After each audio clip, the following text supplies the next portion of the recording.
আপনি কি কোনো গিল্টের বোঝা বয়ে নিয়ে বছরের পর বছর চলে বেড়াচ্ছেন? তাহলে ভিডিওটি দেখুন।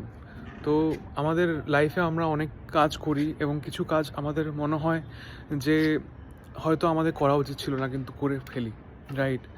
তো ওই ক্ষেত্রে কি হবে যে আমাদেরকে না আমাদের পুরোপুরি অ্যাকসেপ্ট করতে হবে। আমরা ভগবান নই, রাইট?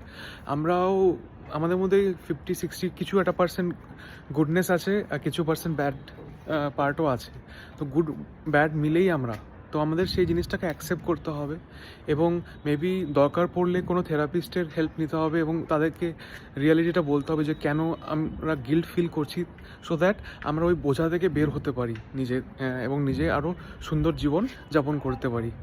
এবং তার সাথে সাথে আরেকটা জিনিসও করা যায়, যদি আপনি থেরাপিস্টের কাছে যেতে না চান, আপনার কোনো প্রিয়জন, বিশ্বস্তজন, যে যাকে আপনি পুরোপুরি বিশ্বাস করতে পারেন, তার কাছে গিয়ে আপনি সেই কথাটা শেয়ার করতে পারেন এবং বোঝা হালকা করতে পারেন। বাট খেয়াল রাখবেন সে যেন সেই জিনিসটার সুযোগ না নেয়। তো আপনাকে সেই হিসাবেই চুজ করতে হবে।